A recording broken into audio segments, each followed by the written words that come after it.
کہ ہم بھارتی ہیں اس لیے کہ منہا خلقناکم وفیہا نعیدکم ومنہا نخرجکم تارۃ اخری۔ اسی مٹی سے ہماری پیدائش ہے، جس کی پیدائش جس مٹی سے ہوتی ہے اسی مٹی میں اسے دوبارہ ڈالا جاتا ہے، پھر قیامت کے دن اسی مٹی سے اٹھایا جائے گا۔ تو ہم یہاں پیدا ہوئے اور یہاں کی مٹی میں دفن ہوں گے، یہاں کی مٹی میں دفنائے جائیں گے، یہ قرآن کہہ رہا ہے۔ تو اس بات کی دلیل ہے کہ ہم انڈین، بھارتی، ہندوستانی مسلمان ہیں، ہم ہندوستانی مسلمان ہیں۔ اس لیے ہمیں سے الجھنا چھوڑ دے، ہمیں آتنکوادی نہ کہا، ہماری وفاداری کو چیلنج مت کر، ہماری وفاداری پر انگلیاں مت اٹھا، اس لیے کہ بھارت کا مسلمان وفادار ہے، غدار خدا کا ایک ماننے والا وفادار ہوتا ہے، غدار نہیں ہوتا ہے۔ اس لیے کہ اسلام نے ہمیں سبق دیا، پہلا سبق دیا، جس پلیٹ میں کھاؤ اس پلیٹ کی حفاظت کرو، اس میں چھید نہ کرو، جس بستر پہ لیٹو اس بستر کی چادر کی حفاظت کرو، اسے نہ پھاڑو، جس گھر میں رہو اس گھر کی حفاظت کرو، جس مسجد میں نماز پڑھو اس مسجد کی حفاظت کرو، اسے گندگی وہاں پہ نہ پھیلاؤ۔ یہیں سے ہمیں درس مل گیا، جس ملک میں پیدا ہوئے اسی ملک سے محبت کرو، جس ملک میں پیدا ہوئے اس ملک سے محبت کرو۔ یہی وہ پیغام ہے جو غریب نواز مدینے سے لے کر ہندوستان کی طرف آئے تھے۔ غریب نواز جب مدینے سے چلنے لگے تو اپنے آقا کی بارگاہ میں عریضہ پیش کیا تھا، آقا ہندوستان بھیج رہے ہیں، ہندوستان جا رہا ہوں، بتائیں کیا لے کر جاؤں؟ تو آقا نے فرمایا تھا معین الدین ہندوستان جا رہا ہے تو عشق اور وفاداری کی خوشبو لے کر جا۔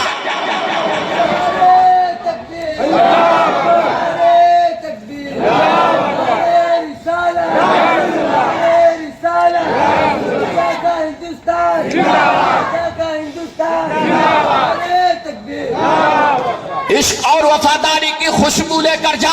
غریب نواز وفاداری کی خوشبو لے کر آئے۔ اب غریب نواز کے گھر سے جو بھارتی مسلمان، جو بھی مسلمان جڑ گیا، غریب نواز نے اسے وفادار بنا دیا ہے، غریب نواز نے اسے وفادار بنا دیا ہے۔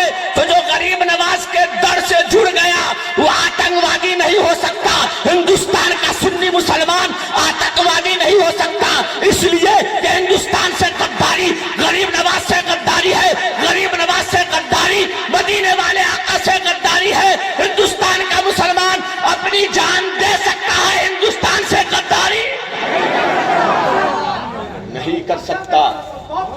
ہندوستان کا مسلمان اپنی جان دے سکتا ہے لیکن ہندوستان سے غداری اس لیے کہ دھماکے روز جو کرتے ہیں وہ کوئی اور ہی ہوں گے۔ غلام مصطفیٰ آتنکوادی ہو نہیں سکتا، غلام مصطفیٰ آتنکوادی ہو نہیں سکتا۔ اس لیے بہار کا مسلمان ہو وہ بھی وفادار ہے، اتر پردیش کا مسلمان ہو وہ بھی وفادار ہے، اڑیسہ کا مسلمان ہو وہ بھی وفادار ہے، بنگال کا مسلمان ہو وہ بھی وفادار ہے، مہاراشٹر کا مسلمان ہو وہ بھی وفادار ہے۔ اما یار اس لیے تو ہم مسلمان اپنے گھر سے پیار کرتے ہیں، جس محلے میں پیدا ہوئے اس محلے سے پیار کرتے ہیں، جس مسجد میں جس بستی میں پیدا ہوئے اس بستی سے پیار کرتے ہیں، جس صوبے میں پیدا ہوئے صوبے سے پیار کرتے ہیں، جس ملک میں پیدا ہوئے اس ملک سے پیار کرتے ہیں۔ اما یار پیار کی باتیں کرتے ہو، سنو 1947 میں جب ہندوستان آزاد ہوا اس وقت لال قلعہ کے فضائل سے یہ آواز اٹھی، اے مسلمانوں آؤ آؤ فیصلہ کرو اور چوائس کرو، ایک طرف ہندوستان ہے ایک طرف پاکستان ہے، تم کدھر جانا چاہو گے؟ آج ہی فیصلہ کر لو، آج ہی چوائس کر لو، ادھر جاؤ گے یا ادھر جاؤ گے۔ اس وقت لال قلعہ سے مسٹر جناح نے آواز دیا تھا، اے بھارت کے مسلمانوں سنو سنو پاکستان چلو، اس لیے کہ ہم تمہیں پاکستان کا خوبصورت لاہور جیسا شہر دیں گے، تمہیں لاہور جیسا خوبصورت شہر دیں گے، تمہیں اسلام آباد دیں گے، اے یہاں پہ گونڈی شیواجی نگر نرنکاری نگر کے بیٹھنے والے ملک العلماء کے نام تلے بیٹھنے والے سنی مسلمانوں، اس وقت ہمارے اور آپ کے داداؤں نے پرداداؤں نے کہا تھا، اے مسٹر جناح سنو، تم ہمیں پاکستان لے جاؤ گے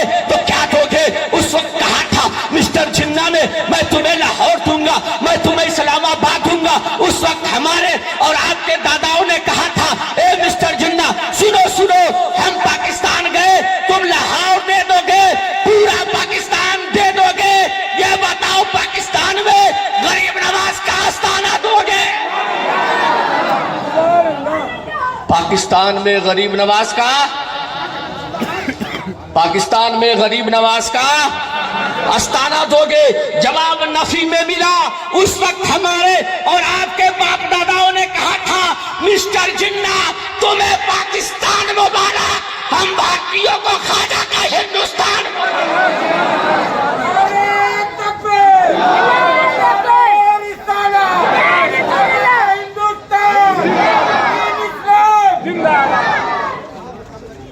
گیا۔ تو ہم مسلمان غدار نہیں وفادار ہیں، ہم غدار نہیں وفادار ہیں۔ ہماری وفاداری پہ شک مت کر، ہماری وفاداری پہ شک مت کر۔ تو میرے بھائیوں، ہم سب خواجہ کے ماننے والے ہیں۔ آج خواجہ کے دربار میں کیا ہو رہا ہے؟ کیا ہمارے باپ داداؤں نے اسی لیے یہ قربانیاں دی اور یہ ہندوستان کو پسند کیا غریب نواز کے در کے لیے؟ آج ہمیں وہاں پہ جانے سے روکا جاتا ہے، وہاں پہ کلام اعلیٰ حضرت پڑھنے سے روکا جاتا ہے، وہاں پہ یہ کہا جاتا ہے یہ بادشاہ کا دربار ہے، بادشاہ کے دربار میں غلام کے ناموں کا نعرہ کیسے؟ میں ان نادانوں سے کہنا چاہوں گا میرے آقا سے بڑھ کر کوئی بادشاہ ہوگا؟ میرے آقا نے اپنی مجلس میں اپنے غلاموں کا ذکر کروایا ہے۔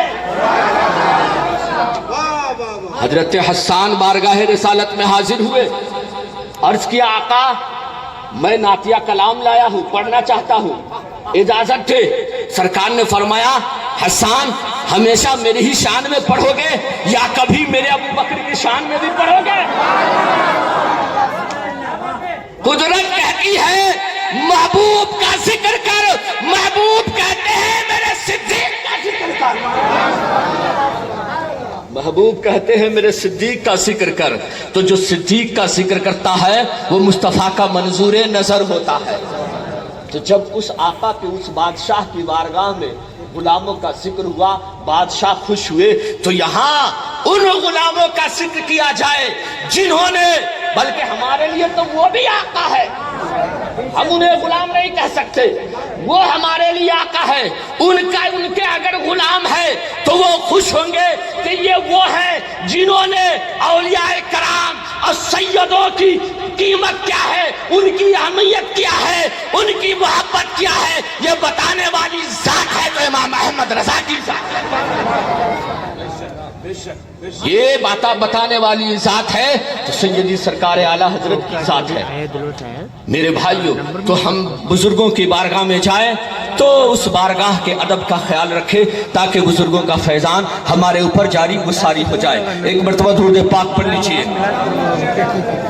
اللہم صلی علی سیدنا و شفیعنا و حبیبنا و مولانا محمد بارک وسلم صلو علیہ صلاۃ و سلام علیک یا رسول اللہ، صلاۃ و سلام علیک یا حبیب اللہ صلی اللہ تعالی علیہ وسلم۔ دیکھیے آج ہم سب یہاں پہ فیضان ملک العلماء کانفرنس میں بیٹھے ہیں۔ یہ ملک العلماء کون ہے؟ غوث اعظم کی اولادوں میں سے اولاد ہے، شہزادے غوث اعظم ہے، اولاد علی ہیں، یہ ملک العلماء۔ حضرت ملک العلماء سید ظفر الدین بہاری علیہ رحمت و رضوان کی ذات وہ ہے کہ آپ اپنے دور کے امام اعظم ابو حنیفہ ہیں۔ ملک العلماء علامہ ظفر الدین بہاری علیہ رحمت و رضوان یہ سرکار اعلیٰ حضرت کے علمی جانشین ہے۔ اعلیٰ حضرت کے علمی جانشین کا نام ملک العلماء ہے، اعلیٰ حضرت کے فکری ترجمان کا نام ملک العلماء ہے، بلکہ یوں کہہ لیجئے اعلیٰ حضرت کی کرامتوں میں سے ایک کرامت کا نام حضرت ملک العلماء ہے، کرامت کا نام حضرت ملک العلماء ہے۔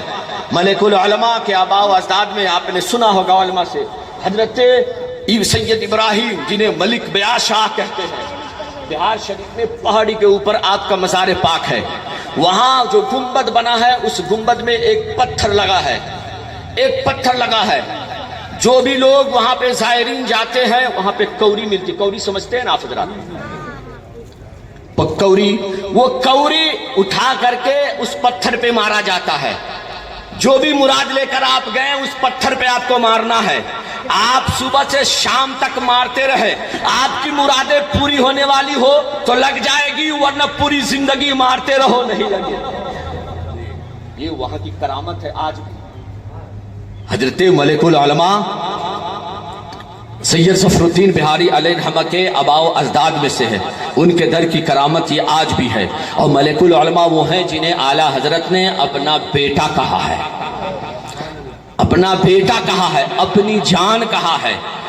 22 سال کی عمر میں سرکار اعلیٰ حضرت نے مدینہ پاک کا جبہ عطا کر کے انہیں میوات کا مناظر بنا کر بھیجا تھا, میوات کا مناظر بنا کر بھیجا تھا. اور ملک العلماء گئے, فرماتے ہیں اعلیٰ حضرت کی دعاؤں اور جبے پاک کی برکت سے میں فاتح لوٹا. وہاں گئے, آپ نے جو بھی علمی مباحثہ شروع میں ہوا وہ باتیں طے ہوئی.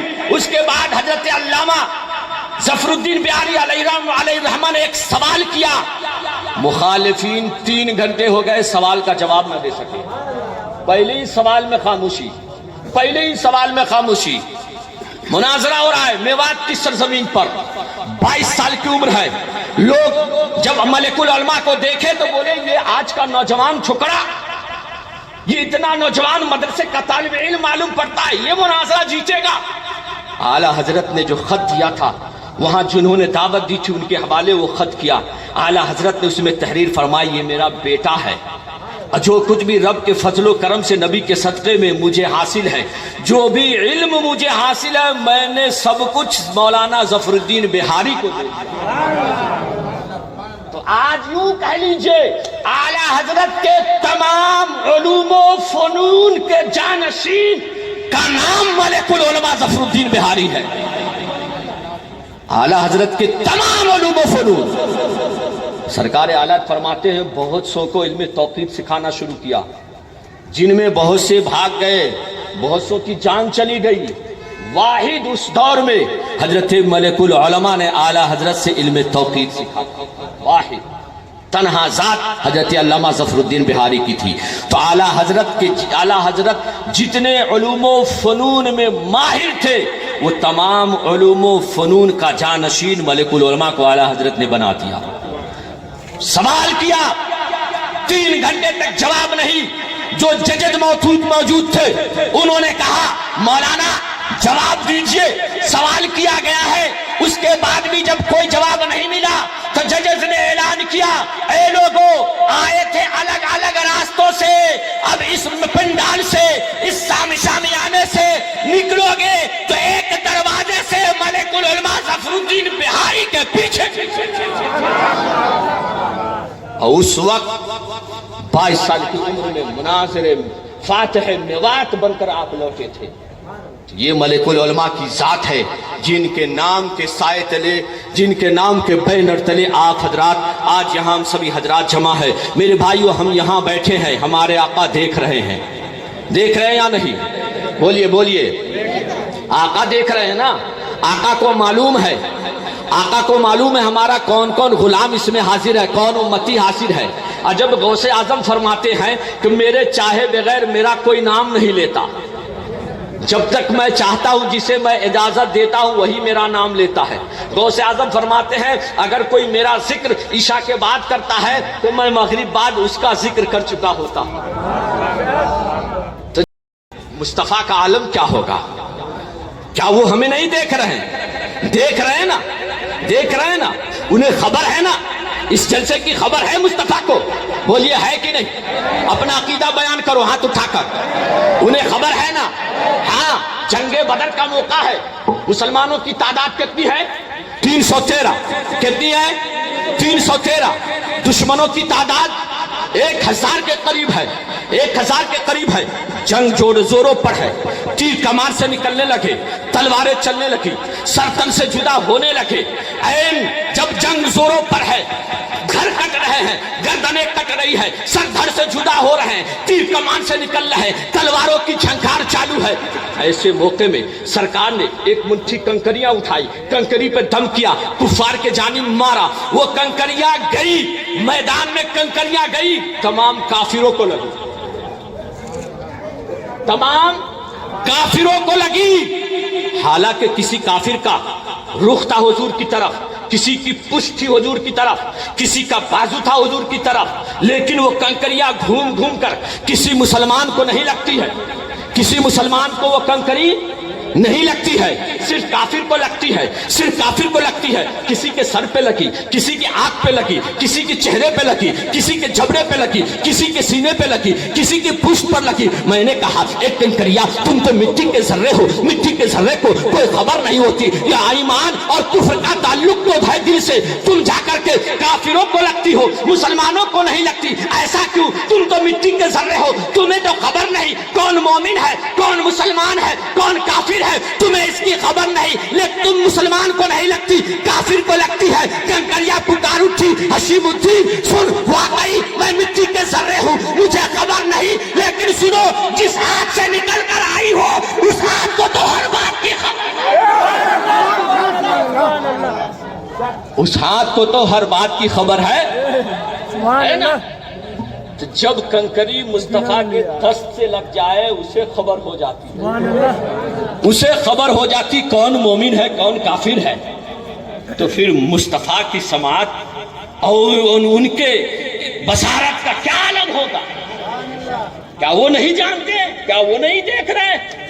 کنکریاں نکلی، کنکریاں نکلی مصطفیٰ کے دست پاک سے، کافروں کو لگی، کافر جو ہے بھاگ پڑے، کافر بھاگ پڑے۔ عورتوں نے کہا کیوں بھاگ رہے ہو، کیوں بھاگ رہے ہو؟ انہوں نے کہا مصطفیٰ نے مارا ہے، محمد رسول اللہ نے مارا ہے۔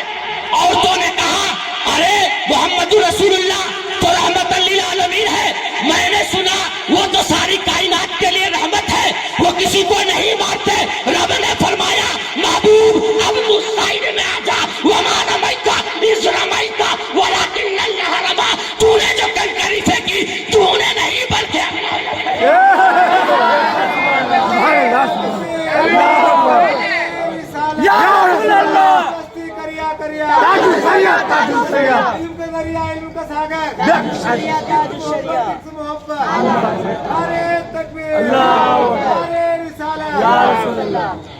تو میرے بھائیوں، آج کے اس فیضان ملک العلماء کہ اس عظیم الشان پروگرام سے آپ یہ لے کر جاؤ کہ شوکت شاہی نتاج خسروی لے جائے گا، باغ جنت میں تجھے عشق نبی، تھام لے مسلک احمد رضا کو، تھام لے مسلک احمد رضا کو، تھام لے باغ جنت میں تجھے مسلک یہی جائے گا۔ وآخر دعوانا ان الحمدللہ رب العالمین۔ السلام علیکم ورحمۃ اللہ وبرکاتہ۔